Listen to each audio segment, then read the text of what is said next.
বিবাহ করেছিল, নতুন বাসর ঘরের মধ্যে ছিল। সে গোসল ফরজ হওয়ার পরেও বাজার থেকে যখন এলান আসছে নবী নাই,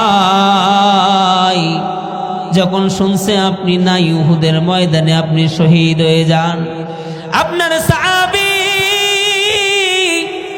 সহ্য করতে পারে নাই, গোসল করবে, পানির মশকটা সাইনা দিয়া দৌড় দিয়া চলে আসছে। আল্লাহর নবী, আপনার কাছে আমার একটা দরখাস্ত, অনুরোধ। ওগো আল্লাহর নবী, সবাইনে যদি আপনি দাফন করে দেন তো আমার প্রিয় স্বামী হানজালার একটু গোসল কইরা দেন, একটু গোসল কইরা তারে দাফন করান। আল্লাহ রাসূল সাল্লাল্লাহু আলাইহি ওয়াসাল্লাম সাহাবীদেরকে ডেকে বলেন, ও আমার সাহাবীরা, সবাইরে একত্রিত করো, সকল শহীদের লাশ একত্রিত করো, আর খুঁজো আমার হানজালার লাশ কোথায়, আমার হানজালার লাশ কই। সাহাবা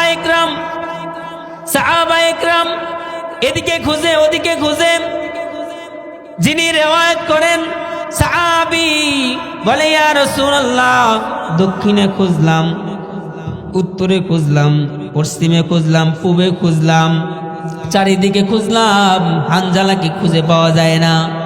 এবার যখন এই কথা শোনার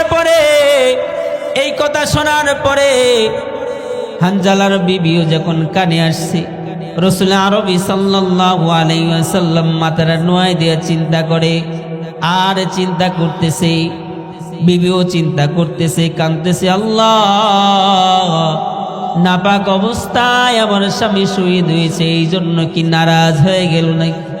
চিন্তা ফিকির রাসূল আরবি সাল্লাল্লাহু আলাইহি ওয়াসাল্লাম এইটা ভাবতেছেন। জিবরিল আলাইহিস সালাম এসে বলে, আল্লাহর নবী, আপনাকে এমন এমন ভাবে মহব্বত করছে হানজালা, হানজালার মহব্বত ভালোবাসা এটা আল্লাহ তাআলা আসমান থেকে দেখছে। আল্লাহ তাআলা দেখা হানজালাকে দুনিয়ার পানি দিয়া গোসল করায় না। ওগো আল্লাহর নবী, আসমানের দিকে চেয়ে দেখেন, হানজালাকে আসমানের ফেরেশতা আল্লাহ তাআলা দুনিয়ার সাধারণ কোনো পানি দিয়া গোসল করায় না, জান্নাতের পানি দিয়া আপনার মহব্বত প্রেমের কারণে হানজালাকে ওই জায়গায় সুন্দর কইরা গোসল করাইতেছে। সুবহান। নবী প্রেম এমন প্রেম, রিওয়ায়াতকারী সাহাবী উনি বলেন, সাহাবা ইকরাম যখন উতলা হয়ে গেছে, হানজালার লাশ খুঁজতেছেন, এমন অবস্থায় রিওয়ায়াতকারী সাহাবী একজন খেয়াল কইরা দেখি, রিওয়ায়াতকারী বলে, উহুদের মাটির মধ্যে হানজালার লাশ এক জায়গায় পড়া অবস্থায়, হানজালার লাশ পড়া অবস্থায় এত সুন্দর স্বচ্ছ পানি, তার দাড়ি দিয়ে উহুদের মাটি ভিজায় যাইতেছে। এমন এমন ভাবে মহব্বত করছে হানজালা, হানজালার মহব্বত ভালোবাসা এটা আল্লাহ তাআলা আসমান থেকে দেখছে। আল্লাহ তাআলা দেখা হানজালাকে দুনিয়ার পানি দিয়া গোসল করায় না। ওগো আল্লাহর নবী, আসমানের দিকে চেয়ে দেখেন, হানজালাকে আসমানের ফেরেশতা আল্লাহ তাআলা দুনিয়ার সাধারণ কোনো পানি দিয়া গোসল করায় না, জান্নাতের পানি দিয়া আপনার মহব্বত প্রেমের কারণে হানজালাকে ওই জায়গায় সুন্দর কইরা গোসল করাইতেছে। সুবহান। নবী প্রেম এমন প্রেম, রিওয়ায়াতকারী সাহাবী উনি বলেন, সাহাবা ইকরাম যখন উতলা হয়ে গেছে, হানজালার লাশ খুঁজতেছেন, এমন অবস্থায় রিওয়ায়াতকারী সাহাবী একজন খেয়াল কইরা দেখি, রিওয়ায়াতকারী বলে, উহুদের মাটির মধ্যে হানজালার লাশ এক জায়গায় পড়া অবস্থায়, হানজালার লাশ পড়া অবস্থায় এত সুন্দর স্বচ্ছ পানি, তার দাড়ি দিয়ে উহুদের মাটি ভিজায় যাইতেছে। সুবহান।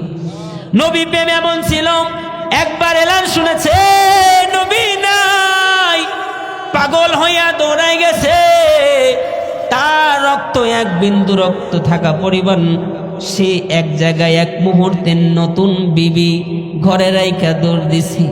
ও আমার ভাই, ও আমার বাবাজি, আমার সামনে বসা, আজ দুনিয়াতে তামাম দুনিয়াতে চায় দেখেন, এই দুনিয়া না বাংলাদেশেই ৯৮% মুসলমানের দেশে নবীকে নিয়ে কটূক্তি করে, আর আমরা মুসলমান দাবি কইরা ঘরে খিল দিয়া বইয়া থাকি, ঠিক না বেঠিক? তাদেরও ঈমান ছিল আর আমাদের ঈমান। নবীকে নিয়ে কটূক্তি করে আর বাহাবা মজা নেয়, এটাই হলো ঈমান। নবীকে মুহাব্বত করতো শুধু মানুষ না, শুধু মানুষ না, নবীকে ভালোবাসতেন।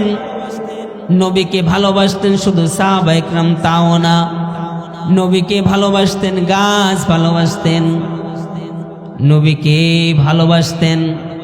নবী যখন জঙ্গলে যাইতেন তালিয়া সাজার বললে নবীকে আবৃত কইরা দিতেন। আসমানের ফেরেশতা নবী তো এমন নবী, দুনিয়ার আসমান জমিন সকল ফেরেশতাও নবীর জন্য কান্না করছে। কখন কান্না করছে? এই দুনিয়ায় দুইবার আসমানের ফেরেশতা কান্না করেছিল, তার মধ্যে একবার হইল এটা তায়েফের ময়দানে যখন নবী দাওয়াতের জন্য যায়। ইয়া আইয়ুহান নাস কুলু লা ইলাহা ইল্লাল্লাহ তুফলিহুন, যখন নবীজি দাওয়াত দিতে গেছে, হে মানুষ সকল তোমরা কালেমা পড়ো, তুফলিহুন উৎকৃষ্ট মানুষ হয়ে যাবা, উৎকৃষ্ট মানুষ হইবা। তায়েফের ময়দানে যখন গেছে, নবীকে যখন আঘাত করে, নবীকে যখন আঘাত করে, নবীকে যখন ওই কাফের মুশরিক ওই বেদিনরা নবীকে এমন ভাবে আঘাত করা শুরু করেছে, কিতাবের মধ্যে লেখেন নবীকে যেমন গোলাল দিয়ে চোকা চোকা পাথর দিয়ে নবীর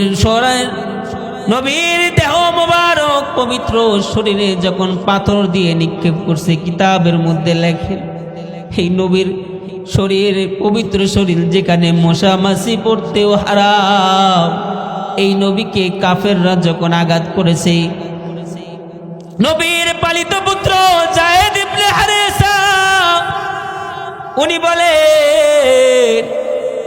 নবীকে যখন পাথর মারে একবার বেহুশ হয়ে যায়, আবার পরে আমি হারেসা যখন পাথর মারার পরে নবীর শরীর নরম, শরীরের মধ্যে পাথর ঢুকে গেছে, আমি হারেসা পাথর বাহির করতে রক্তের ফোয়ারা বাহির হয়ে যায়। একবার না, দুইবার না, ওই কাফের মুশরিকরা বলে নবী বেহুশ হয়ে গেছে, মুহাম্মদ বেহুশ হয়ে গেছে, পাগল বেহুশ হয়ে গেছে, এমন করে বলতে থাকি। কয় ঠান্ডা পানি দিয়ে আবার চেতন কর, আবার তারে বেহুশ ফিরা, আবার বেহুশ ফিরায়, আবার পাথর মারতে থাকি। যখন এইভাবে যখন মারতে থাকে, হারেসা বুকটা আগাইয়া দেয়। যায়েদ ইবনে হারেসা নবীর সামনে যাইয়া ইহুদি কাফেরদের বলে, ও কাফেররা রে,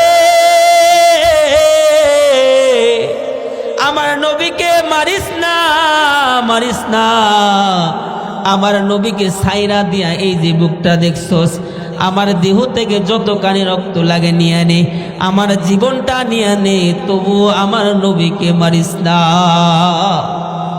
এক সময় যখন আল্লাহ তাআলা আসমান থেকে দেখেন আল্লাহ রাসূল সরকারে দু আলম নবী মুহাম্মদুর রাসূলুল্লাহ সাল্লাল্লাহু আলাইহি ওয়াসাল্লাম উফ ব্যবহার করে বলে, আল্লাহ আমাকে কাদের মাঝে পাঠাইলেন, আমাকে কাদের মাঝে পাঠাইলেন। এমন একটি শব্দ যখন ব্যবহার করছে, জিবরিল এসে কয়, ইয়া রাসূলুল্লাহ, ইয়া হাবিবাল্লাহ, আল্লাহ বলেছেন আপনি শুধু একবার বলেন, ফেরেশতারা রেডি। যখন এই শব্দ ব্যবহার করছে, আল্লাহ কাদের মাঝে পাঠাইলেন শুধু এইটুকু বলার, এইটুকু মাত্র বলেছে। এই কথা এইটুকু বলার পরে কিতাবের মধ্যে আসছে আসমান বহনকারী ফেরেশতারা সহ সকল ফেরেশতারা, আসমানের সকল ফেরেশতারা কান্নায় বিভোর হয়ে গেছে। সকল আসমানের ফেরেশতারা কান্না করে। এমন সময় জিবরিল আলাইহিস সালাম, রূহুল কুদুস এসে বলে, ইয়া রাসূলুল্লাহ, ইয়া হাবিবাল্লাহ, এই যে ফেরেশতারা দেখছেন, খালি একবার অর্ডার দেন, দুই পাহাড়ের চাপে ফেলায় তায়েফ একবারে ধ্বংস করে দিব। এই কথা বলার পরে কেমন মায়া, কেমন মুহাব্বত। নবী, ওমা আরসালনাকা ইল্লা রাহমাতাল লিল আলামিন, আমার নবীর কেমন মায়া, কেমন দয়া। ওই দিন ওই কাফেরদের একবার শুধু হুকুম দিলে একবারে ধূলিসাৎ কইরা দিতেন। আবার নবী ডাক দেয়া বলে, জিবরিল, তাদেরকে যদি তুমি ধ্বংস করে দাও, কার মধ্যে দাওয়াত দিব? একদিন দেখবা তারাই আফসোস করবে, আমি নবী থাকবো না, পাগল হইয়া থাকবে, দূর থেকে সালাম দিবে, এই নবীকে দেখার জন্য পাগল হইয়া রবে। ও জিবরিল, ও জিবরিল, এখন দরকার নাই, দরকার নাই, লাগবে না। কেমন মায়া, কেমন নবী।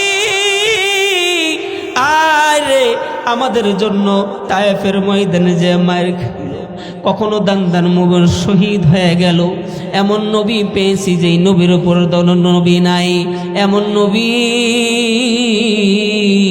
যেই নবীর উম্মত হওয়ার জন্য অন্য নবীরা পর্যন্ত আফসোস করেছে। আমরা অল্পতে পেয়ে তার কদর করলাম না। যেদিন এমন হবে হাউজে কাউসারের পাশে দাঁড়াইয়া উম্মত খুঁজবে, আমি ওই আয়াতের দিকে খেয়াল কইরা বলতে চাই। আল্লাহ তাআলা বলেন, কুল ইন কুনতুম তুহিব্বুনাল্লাহ ফাত্তাবিউনি ইউহিব্বুকুমুল্লাহ ওয়া ইয়াগফির লাকুম যুনুবাকুম। আল্লাহ তাআলা বলতেছেন, যদি আমাকে পেতে যাও, রাসূল আরবি সাল্লাল্লাহু আলাইহি ওয়াসাল্লাম, আমার প্রিয় হাবিবকে অনুসরণ করো। যখন আমার প্রিয় হাবিবকে অনুসরণ করবে, আমি আল্লাহ ওই বান্দাকে ভালোবাসবো। চিৎকার দিয়ে বলেন সুবহানাল্লাহ। কেমন নবী পাইলাম, এই নবীর অনুসরণ কেমন কইরা কইরি। আল্লাহ তাআলা বলেন, আল্লাহ তাআলা পাঁচ বেলা মসজিদ থেকে যখন বলে হাইয়া আলাস সালাহ, ও বান্দা নামাজে আসো, রাসূল আরবি সাল্লাল্লাহু আলাইহি ওয়াসাল্লাম শেষ অন্তিম কালে যখন দুনিয়া ছেড়ে চলে যাবে, আল্লাহ রাসূল সাল্লাল্লাহু আলাইহি ওয়াসাল্লাম তার প্রিয়তমা স্ত্রীকে ডেকে বলে, আয়েশা, ও আমার আয়েশা, আমার উম্মতকে কিন্তু বইল, আমার উম্মত যেখানেই যাক, যত গুনাহ করুক, আমার উম্মত যেন নামাজ না ছাড়ে। আমার নামাজ, আমার নবীর, আমার আল্লাহ তাআলা যে মোহাব্বত কইরা তার উম্মতদেরকে বলতেছেন, আল্লাহ তাআলা তার বান্দাদেরকে বলেন, শেষ অন্তিম কালে যখন আজরাইল চলে আসছে, আজরাইল এসে যখন বলে, আসসালামু আলাইকা ইয়া রাসূলুল্লাহ, আল্লাহর হাবিব বলতে, আজরাইল, আমার একটু জিবরাইলের সাথে কথা কওয়া দরকার। জিবরাইল এসে, রূহুল কুদুস এসে বলে, ইয়া রাসূলুল্লাহ, বলেন কি? কয়, আমি তো চলে যাব, আমার উম্মতের কি হবে, আমার উম্মতের কি হবে, আমার উম্মত কি করবে, আমার উম্মতকে কে দাওয়াত দিবে, এই দিনের কথা কে বলবে, এই দিন কে উজাড় কে করবে? আল্লাহ তাআলা ডেকে বলে, হাবিব, ও বন্ধু, চিন্তা কইরেন না, আমি পাঁচ বেলা আপনার উম্মতদেরকে ডেকে ডেকে ইবাদত করায় নিব। সুবহানাল্লাহ। এই নবী কেমন নবী পাইলাম, এই নবীর সুন্নাতকে আমরা অনুসরণ করি না। এই নবীর মুহাব্বত আজকে আপনি নবীকে ভালোবাসলেন না, আপনি কেমনে আশা করেন আল্লাহর ভালোবাসা? যার মধ্যে নবীর ভালোবাসা নাই, তার মধ্যে আল্লাহর ভালোবাসা নাই। যে নবীকে ভালো না বাসে সে আল্লাহকে ভালোবাসে না। আর যে এগুলা না কইরা, নামাজ না পইরা, দাড়ি না রাইখা, এগুলা কাজ না কইরা যদি দাবি করে নবীর আশেক, এই হইল পাক্কা দাজ্জাল, ঠিক কিনা? রাগ করলেন? নামাজ পড়ে না, রোজা রাখে না, হজ করে না, যে নামাজ পড়তে যায় একও বাধা দেয়, আর বলে কি রে ভাই নামাজ পড়া কি করবি, সুদের টাকা লাগাই দিয়া বড় বাহাদুরি করলা। আরে ভাই বুঝলা না, সুদের টাকা লাগাইয়া তুমি মনে করতেছ 2টা টাকা খাইতেছ, তুমি কি ভাবো এটা শান্তি? শান্তি কারে বলে তুমি জানো না, শান্তি কারে বলে জানো না। ও ভাই তুমি টাকা দিয়ে নরম বিছানা কিনলা, কিন্তু তুমি প্রতিনিয়ত ট্যাবলেট খাও, শান্তির ঘুম হয় না, ঠিক কিনা বেঠিক? ঠিক না বেঠিক? আরে ভাই তুমি বললো বাড়ি করলা, বড় বড় বাড়ি করলা, সুন্দর গাড়ি কিনলা, সুন্দর রমণে নিয়ে আসলা, ঠিক ওই সুদের টাকা দিয়ে পাহাড় বানাইলা। তুমি আল্লাহর সাথে জিহাদ করো, তুমি কি জানো? আল্লাহ তাআলা বলেন ইয়া আইয়ুহাল্লাযীনা আমানুত্তাকুল্লাহ ওয়া যারু বাকিয়া মিনার রিবা ইন কুনতুম মুমিনিন ফাইন লাম তাফআলু ফাআযানু বিহারবিন মিনাল্লাহি ওয়া রাসূলিহি। আল্লাহ তাআলা বলেন ইয়া আইয়ুহাল্লাযীনা আমানুত্তাকুল্লাহ, হে ঈমানদারগণ আমাকে ভয় করো, ওয়া যারু বাকিয়া মিনার রিবা, তোমরা তোমরা সুদকে পরিহার করো। যদি তোমরা তা না করো, আল্লাহ তাআলা বলেন ফাইন লাম তাফআলু ফাআযানু বিহারবিন মিনাল্লাহি ওয়া রাসূলিহি। এই সাক্ষী থাকো, এই যে আল্লাহ তাআলা কি বলতেছে আজকে কানের মধ্যে দিয়ে দিলাম। যদি বলেন ওই সময় যদি যায় বলেন আল্লাহ, কেউ তো বলে না এই সুদের হারাম এত বড় মারাত্মক। আল্লাহ তাআলা বলেন ফাইন লাম তাফআলু ফাআযানু বিহারবিন মিনাল্লাহি ওয়া রাসূলিহি, আল্লাহ এবং রাসূলের সাথে তাদের যুদ্ধ ঘোষণা। সেই দিন পার পাবেন না, আল্লাহ তাআলা বলে ডাকবে, হে আমার বান্দারা শোনো, তোমাদের কাছে কি কোনো আলেম যায় নাই? কোন কোরআনের কথা কেউ বলে নাই? সুদকে হারাম করা হয়েছে, এই যে হারাম নামাজ না পড়লে এটা হবে, এই তোমরা ঘুষ খাইলে এটা হবে, দাড়ি না রাখলে এটা হবে, এই টুপি রাখলা না, এই নামাজ পড়লা না, এই হজ করলা না, যাকাত দিলা না, বুঝলা না, তুমি গরিবের হক আদায় করলা না, প্রতিবেশীর হক আদায় করলা না, স্ত্রীর হক আদায় করলা না, বাবার হক আদায় করলা না, সন্তানের হক আদায় করলা না, কোনো দিকে তুমি খেয়াল করলা না, তোমাকে কেউ কি বলে নাই? সেই দিন এমন হবে, আল্লাহ তাআলা যখন বলবে, আল্লাহ তাআলা যখন আমলনামা দিয়ে দিবে, হাতের মধ্যে দিয়ে দিবে, অবদিয়াল কিতাবু ফাতারাল মুজরিমিনা মুশফিকিনা মিম্মা ফিহি ويقولون يا ويلتنا ما لهذا الكتاب لا يغادر صغيرة ولا كبيرة। যেদিন আমলনামা হাতের মধ্যে দিয়ে দিবে, সেই দিন দেখতে পাবেন লিস্টের কি অবস্থা। গুনাহ করেছেন গোপনে সেটাও লেখা আছে, লা ইগাদিরু সগীরাতাও ওয়ালা কাবীরা। নিজের আমলনামা দেখে নিজেই মাথা ঘাবড়াবেন আর বলবেন হায় রে, জিন্দেগি কি করলাম, যেই জায়গায় কোনো নিশ্চয়তা নাই, যেই জায়গার কোনো গ্যারান্টি নাই। এখন বসে আছি রে বাবা, এখন এই গল্প শুনতেছি, কথা শুনতেছি, হাদিসের কথা, কোরআনের কথা, যেই কথাই শুনি না কেন, আপনি দাঁড়ায় রয়েছেন, বসে রয়েছেন, আল্লাহ চাইলে দাঁড়ায় রয়েছেন, বসতে পারবেন না, বসে আছেন, দাঁড়াইতে পারবেন না, একটা কথা বলছেন দ্বিতীয়বার বলতে পারবেন না, চোখটা একবার খুলছেন, চাইলে আর মুখ বন্ধ করার সুযোগ নাই। আল্লাহ তাআলা এই যে এই জায়গায় নিয়ে আসছে, দিনের কথা শুনতে, দিনের কথা শুনতেছেন, খবরদার, সাবধান সাবধান, আপনাদের জন্য একটা সুসংবাদ আছে। এইটা সুসংবাদ হইল, যদি কোনো বান্দা যদি দিনের কথা, কোরআনের কথা, আল্লাহর কথা শোনার পরে যদি